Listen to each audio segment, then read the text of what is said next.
When it comes to politics, there's a helpful saying: ignore the words, follow the money. Like other states, every year the California governor and legislature negotiate a new budget.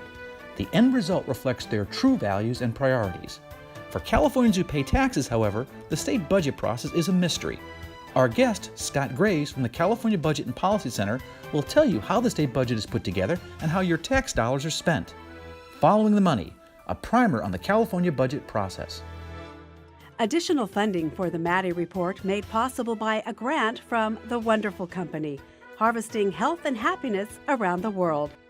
From the California Channel at the State Capitol and the Maddy Institute, it's the Maddy Report with Executive Director of the Maddy Institute, Mark Keppler. Welcome. We've all heard the saying that actions are more important than words. That's particularly true in government. If you really want to know a politician's real priorities, you need look no farther than the budget they're proposing. But budgets can be difficult for the average voter to understand. We're fortunate to have an expert, Scott Graves, who's the Director of Research for the California Budget and Policy Center, here to help explain the California budget process. Welcome to the Maddy Report. Thank you. I will do my best. Okay. Well, first, can you explain where the money comes from to pay for the California state budget? Well, ultimately, the money comes from California's taxpayers, either through the state personal income tax, state sales taxes, when we all go to the store and buy something that's taxed, we're contributing to the state budget. And also those of us who are paying federal taxes, a lot of that money is coming back to California. So that money all flows back into the state budget and is accounted for in a couple ways. We have federal funds in our state budget that makes up about 1/3 of the budget. That's just over $100 billion in the coming year.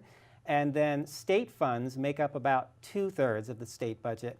That's around $180 billion. The largest state fund is called our general fund, not a very exciting name for a fund, but that's sort of the fund out of which our legislators and governor can apportion dollars for any purpose allowed by law. There are no strings attached to those general fund dollars, and that's the biggest portion of state spending. It's interesting, you're saying about $300 billion total-ish, 287.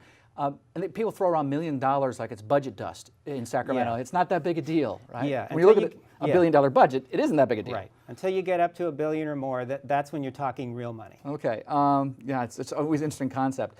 So you stated that the state budget is a local budget. How so? I think a lot of people think that because the budget is crafted in Sacramento, that all of the dollars remain in Sacramento, but the reality is the state budget sends money out across California every year, and very few of those dollars actually remain in Sacramento. So that's why when we're talking about the state budget, it's important to think of it as not being just some state-level thing, but it's actually providing a lot of services that are flowing out at the local level. But sometimes you think, when you think about that, it's kind of pass through that the state really has with the budget, and with revenue, it's almost like he who has the gold makes the rules. So sometimes the state can put strings attached to the local governments, I suppose. There's a lot of public services supported by the state budget. Can you talk about a few of those? Yeah, I mean, the biggest one that a lot of people are surprised by is K-12 public education. I think a lot of Californians think that most money for their public schools comes from their local property taxes, and property taxes do play a big role in public education, but most of the money that public schools are spending every year is coming from our state budget. So that's one big piece of it. Higher education also gets a lot of money from the state budget. The community colleges, the California State University, there are 23 campuses around the state, the 10 University of California campuses. We have a Medi-Cal health coverage program. That's very big. Very big. That's a $100 billion program in California, federal and state money. We've got a lot of services that help families in need, including at-risk children through the foster care and child welfare services programs. And of course, we have a lot of public safety expenditures at the state level. Right. We have 34 state prisons scattered around California. We spend more than 10 billion general fund dollars per year on our correction system. So that's another big piece of spending. It's interesting you say corrections. A lot of people assume, if you ask them, what does the state spend the money on? A lot of people, I think, will say corrections and crime, but that's actually, it's big, but it's kind of it's not one of the biggest expenditures. Right. The biggest expenditure in the state budget, just speaking about the general fund, is K-12 education. If you look at correction spending at the state level. It's been dropping in recent years because of the state's efforts to reduce incarceration. Still around 8 to 9% of our general fund budget is going into our prison and parole system. But that's smaller than what we spend on higher education as a share of the budget, and much smaller than what we spend on K-12. Yeah, I think the number that's on K-12 is about 40% on K-12 and community college, and then another 10% or so for higher education. So if you just compare prisons, incarceration about 8 or 9% compared to, let's say, K-12, which is like 40%, and we're talking, 5 times as much for education. I think people will be surprised by that. Right. It's interesting, the state budget is actually a bill. You described it, though, as, quote, a bill of a different kind. What did you mean by that? So a lot of people are familiar with the policy process in the legislature, where you have a bill and it gets introduced in one house and it moves through various committees, goes to the floor, then it goes to the next house. The budget bill is not like that. It is a bill, and here's an example of a recent budget bill. It's light reading. It's over 700 pages long with thousands and thousands of numbers in it. But it's different from your standard bill for a couple of reasons. One is that it is moving through budget committees in the legislature, not through policy committees. Okay. It's generally moving with other bills as part of a package. It's never alone. It's never flying solo. It's always got 20, 30, or 40 bills attached to it that help to implement. Barnacles on a ship. Yeah, right. There they are. You can't have a budget bill without the what are called trailer bills or budget-related bills. And also the bill is different not only because it's so long, but because it covers everything that state government does. It funds an array of programs and services for a single fiscal year. Wow. So thanks for that overview of the state budget. Up next, we're going to talk about the what, who, and when of the state budget. That conversation in a moment. This is the Maddy Report. Welcome back. I'm Mark Keppler with the Maddy Institute, and I'm talking with Scott Graves, the Director of Research for the Nonpartisan California Budget and Policy Center. So the California budget seems to have a language all its own. It's like a foreign language. And there's some key terms, though, that most people should know. So let's go through a few key terms. Sure. One is the governor's proposed budget. What's that? So the proposed budget is the spending plan that the governor unveils or releases every January after a several months long process within his administration to figure out what he wants his budget to look like. So these are very big documents. This is not for the faint of heart. Here's an older version from the Gray Davis administration. It's as big as a big city telephone book, hundreds of pages long with a lot of very almost unintelligible jargon in many places and filled with numbers. So this is where you go if you want to know, you're interested in a particular department or agency spending, you want to know how much they spent last year, how much they're estimated to spend in the current year, and how much the governor is proposing to spend in the next fiscal year. Put the green eye shades on. Yes. Okay, so then we've got the governor's budget summary. What's that? Okay, here's another somewhat older version of that. The summary seems a little smaller. It's smaller. This is the narrative that accompanies the big budget. So this is more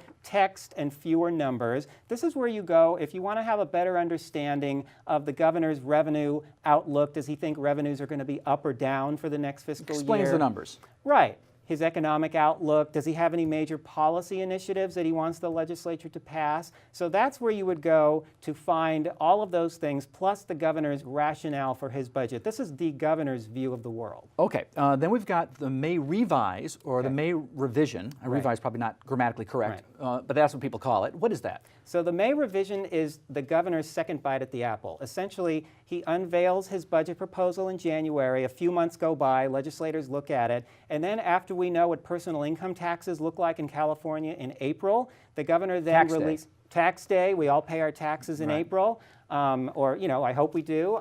Then the governor takes a look at that and says, okay, revenues are better than I thought they'd be. Revenues are worse than I thought they'd be. A lot of things have changed in the last few months. He revises his budget proposal and releases it by May 14th, and then legislators take a look at that. Okay, then you've got budget bills and you've got trailer bills. Can you talk about those for a second? So the budget bill, this is the several hundred pages long document that gets introduced every year. And there can be more than one budget bill. A lot of people think there's only one budget bill. Often there's more than one because they make changes to it throughout the year. But the budget bill essentially contains thousands of appropriations that tell agencies, boards, commissions, universities that they can spend a certain amount of money from a certain fund for a certain amount of time for a specific purpose. And I'm guessing, like, if you're in the UC, you're going to be focusing specifically on the section on University of California. You want us to be able to see. Not going to read the whole thing. Right, what the governor is proposing in your area, exactly. Right. So the trailer bills, these are the bills that accompany the budget bill, because the budget bill doesn't tell you much beyond the numbers, how much can be spent. The trailer bills, or budget-related bills, such as this one, for example, they can be bigger or smaller than this, they sort of explain how state law is going to have to change in order to implement the policies and spending assumed in the budget bill. Are those the barnacles on the ship we were talking about? Barnacles on the ship. You might have, in years past, maybe 20 years ago, there would have been 10 of these accompanying the budget bill. During the Great Recession, when we had the big deficits in California a few years ago, there were 40 or 50 of these trailer bills. In recent years, it's been more in the range of maybe 25 or 30. So there are a lot of bills that move along with the budget bill through the process. Then we've got some key players in the process. So quickly, Department of Finance. Department of Finance is the governor's chief fiscal policy advisor. They prepare all of the governor's budget-related documents. This is going on in any given year from July through June, basically the whole year. Okay, they're always at work. Then you got the Assembly committees and the Senate committees. Yes. So the budget committees in the legislature review the governor's proposals, and they craft their own version of the budget before they go into final negotiations with the governor. Okay, and then we got the Legislative Analyst's Office. The LAO, they are the advisors to the legislature. They essentially work for state lawmakers and not for the governor. They look at the governor's budget, they advise the legislature on it, and they put out publications. Let's talk about the timeline for the state budget. It's ongoing. This thing is, right. 12 months a year, but let's start at January. Okay. Kind of walk us through the timeline for the state budget from January. Okay, you made a key point there. Before you get to January, there's a lot that goes on. So it's really important for Californians to understand that it is a cyclical process. There's always someone in Sacramento thinking about the state budget. If it were a sport, there would be no off season. So there's always some aspect of the budget process going on. January, the big event is the governor releases his proposed budget for the upcoming fiscal year. That must be a balanced budget, meaning he has to show that revenues equal or exceed the spending that he is proposing. That has to be done by January 10th. Okay. So he's projecting that, and then it goes to the legislative committee hearings sometime in the spring. Right, March, April, early May, the legislature, both the Assembly and the Senate, will hold dozens of hearings digging into the details of the governor's proposals. Okay, and then we've got May 14th is the governors may revise. Right, May 14th, that's the date when the governor puts out his updated budget proposal, taking into account how the world has changed in the previous 4 months. And then there's legislative committees, working in the Senate and the Assembly, and during June, then we got June 15th is the next big deadline. June 15th, that's another constitutional deadline. The legislature is required to pass the budget bill, no other bills, just the budget bill by midnight on June 15th. If they miss that deadline, they lose their pay and their reimbursement for travel and living expenses for every day they're late. That'll get their attention. It's an incentive, and they have, since that rule went into effect 7 years ago, they've never missed the deadline. Not too many, I'm guessing, not too many late budgets. And then we got July 1. Start of the fiscal year. So we have a 12-month fiscal year. It runs July 1st through June 30th. Okay, well, thank you very much for talking about the who, what, when, where, and why about the state budget process. Up next, we're going to talk about the state constitution and how it sets some kind of key rules of the road when it comes to the California state budget process. What are they? That conversation in a moment. This is the Maddy Report. Welcome back. I'm Mark Keppler with the Maddy Institute. We're talking with Scott Graves, the Director of Research for the nonpartisan California Budget and Policy Center. The California Constitution sets some important rules regarding the budget process. What are they? So one thing the California Constitution does is it talks about tax increases, and it requires a supermajority or a 2/3 vote. What are some of the taxes that require this 2/3 vote? What are we talking about? Yes. Back in 2010, the voters passed an initiative that requires that any taxpayer who will be asked to pay a higher tax, that requires a 2/3 vote of the legislature. Well, any's a loaded term. That's yeah. So I mean, you could imagine a situation where legislators want to cut taxes for 35 million people and raise taxes on 5 people. That bill would require a 2/3 vote because 5 people would be paying a higher tax. Wow. Really, so they really tightened up the rules through Proposition 26 back in 2010. Now, you're hearing that a lot now with cap and trade. I mean, cap and trade, when they first proposed it, they said, oh, this isn't a tax. This is to deal with greenhouse gas emissions. But there's currently litigation asking whether or not the cap and trade charge is a tax, and if it does, it needs a 2/3 support of the legislature. So the governor now is working on that to try to get the legislature to reauthorize that. Right. So that goes to the question of what is a tax and what is a fee. Right. The other thing that Prop 26 did is it expanded the definition of a tax. So many increases that used to be considered fees and the legislature could pass by a majority vote, they now require a 2/3 supermajority vote. So yeah, that's so it's kind raising of, that issue. if it walks like a duck and talks like a duck, it's a tax. Just because you call it a fee. Well, they've got very clearly defined rules now. Yeah. So in the past, the budget bill needed a 2/3 majority to pass. In 2010, you talked about this Prop 25, which allowed budget bills and trailer bills to pass on a simple majority vote. But what if you got a tax package, a bill, a trailer bill or something that's part of the budget package? Does that need a 2/3 vote? Yes, so any bill that's included in the budget package that otherwise requires a 2/3 vote still needs a 2/3 vote. So you can't get around it? No. So if you want to raise taxes, you need a 2/3 vote, even if you're doing it to balance the budget. If you want to put a constitutional amendment before the voters, you still need a 2/3 vote because the Constitution says so. You can't say, well, it's part of the budget, so it should pass by majority vote. No, Okay. you need the supermajority. Okay, thanks for that clarification. Yeah. Okay, so then in 2016, the voters approved Prop 54, and that said that bills have to be published at least 72 hours before the legislature takes any action. Mm-hmm. So since the state budget is a bill, how does the 72-hour rule impact the budget process? That 72-hour rule applies to every bill, including the budget bill and budget-related bills known as trailer bills. So what this essentially means is the deadline for the legislature to pass the budget bill without being penalized is June 15th, midnight.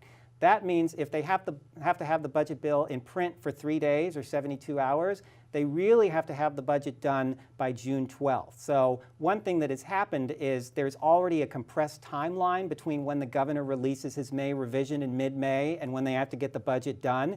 Now, Prop 54 has made that timeline a little bit shorter by backing up the date by which the legislature has to have a bill. So ready. It's really compressed time. I mean, I Yeah. assume the legislature then is working some long hours. Yeah, there's a lot of negotiations that go on between mid-May and early June. That's when the rubber really hits the road, and it's also when the process moves very quickly and it gets harder for the public, Joe Q public, to see the process, what's going on, and to influence the process. So we've got a lot of legislatures and probably news reporters are putting in some pretty long nights during that compressed period between the May revise and when the budget has to be done. That's right. And now the real deadline is going to be June 12th, not June 15th. No wonder I can't get anybody on the phone during that time. I think you just gave me the answer. I just want to go over one last thing because we talked about it earlier, and that was the penalties if a budget is late under Prop 25. What were the penalties again? So if the legislature has not passed and sent to the governor the budget bill, just sent to the governor, he can veto it, he can do anything he wants with it. If they miss the June 15th deadline, every day that they're late, they forfeit their pay and the additional money that they get to pay for travel, per diem, the travel and living expenses. So they would forfeit that money. Since that rule went into effect in 2010, they have never missed the deadline. So there have been various reasons why we've had on-time budgets since Governor Brown came back into the governor's office, but probably a small role is played by the fact that if the legislature actually misses its deadline, they'll have to pay a financial penalty. Yeah, and it gets their attention for sure. Well, thank you for providing that overview of some of the important rules of the budget process. Up next, the people of California do have a direct say in the state budget process through the initiative and proposition process. It's called ballot box budgeting. And what impact does it have on the state budget? That conversation in a moment. This is the Maddy Report. Welcome. I'm Mark Keppler with the Maddy Institute. We're talking with Scott Graves, the Director of Research for the nonpartisan California Budget and Policy Center. As we've discussed, the governor and the legislature craft the state's annual spending plan according to rules outlined by the state constitution. California voters, however, have periodically reviewed and revised the state constitution, and that's had a profound effect on how the state budget process occurs. A great example of that is Prop 98, which was passed in 1998 and sets a guaranteed level of funding for K-12 schools and community colleges. So I'm guessing I know it's pretty complicated from what I've read, but what is that? How is the minimum guarantee for education calculated, and can it be changed or modified? So it is a very complicated formula that is used every year to figure out how much of the general fund will go toward K-12 schools and community colleges, which are also in the formula. There are 3 tests that apply under different economic and fiscal circumstances. So, we're It's not going really to complicated. it's really complicated. The number of people who actually understand it could fit around this table right now. I think one of the people who designed it actually said he sent his kids to Stanford based on his knowledge and what he was able to, sell that for basically to other people, Right. Because it's just so complicated. It is complicated, but it is a key piece of the budget process every year, because until legislators and the governor have a good handle on how much the state is going to owe for Prop 98 to K-14 education, they don't really have a sense of how much of the state budget is left for other programs and services. There's another one, Prop 2, the Rainy Day Fund, was approved by voters in 2014. Right. What impact on the state budget does that have? So that has put in a fairly rigid formula that does require the state to set aside what amounts to billions of dollars every year into a rainy day fund to save for the next recession when things start to go downhill again, and also to pay off some of our budgetary debt, which includes unfunded pension liabilities. So that is a new thing that the voters put in effect, a new priority that they wanted to see. Yeah, it's interesting, and they're talking about about $10 billion in all the reserves to state government. But when you look back at the recession, the Great Recession, the state was running $20 billion deficit. So $10 billion sounds like a lot as a reserve, but based on recent history, maybe not enough. Okay, so 2016 Prop 55 was passed. It's kind of a continuation of a tax on wealthy Californians. What impact on the budget process? So that will leave in place for another 12 years through 2030. The personal income tax rate increases on the highest income Californians. It does allow the sales tax rate increase that was part of the original initiative that put these tax increases in place back in 2012. That sales tax increase has expired. What Prop 55 does that's different, though, is that it requires, during certain years and under certain circumstances, some general fund dollars to go automatically to the Medi-Cal program, which provides health care to low and moderate income Californians. So it puts a new rule in there. I want to ask you quickly about this thing called a state mandate. What are they and how do they impact the state budget process? So state mandates are essentially requirements from the state that local governments perform certain activities. Decades ago, and maybe not so long ago, the state would tell locals that it needed to do certain things and it wouldn't pay for them. The locals didn't like that, and they got voters to pass a couple of initiatives that tightened up the rules. So now essentially the state legislature, if it wants local governments to do something, it has to pay for it. Okay. If they're not going to pay for it, they have to suspend the mandate. Okay, so we'll end with this last question. Overall, what is the impact of these voter initiatives and propositions on the state budget process? What would your impression be? Well, it's essentially a way that the voters are setting priorities for their elected officials in Sacramento. So the voters have said, as we just talked about, that they want to be certain that a good share of the state budget goes to our public schools and community colleges every year. They've said they want to see a lot of money set aside in a rainy day reserve. So it doesn't completely tie the hands of our legislators and our governor, but it does impose some requirements on them that they have to follow every year when they build the budget. Follow the money. If you really want to know what the priorities are for the state citizens or the governor or the legislature, follow the money. It's all in the budget. Well, I want to thank our guest, the Director of Research at the California Budget and Policy Center, Scott Graves. If you also want to stay up with state and local politics, you can sign up for our daily e-newsletter, the Maddy Daily, by going onto our website at maddyinstitute.org, or you can follow us on Facebook and Twitter. This is Mark Keppler for the Maddy Report. Thanks for joining us. The views expressed in the Maddy Report are those of the individuals participating in the program and do not necessarily reflect those of the California Channel or the Maddy Institute. If you'd like to share your thoughts about the points and opinions expressed on the Maddy Report, visit our website at maddyinstitute.org.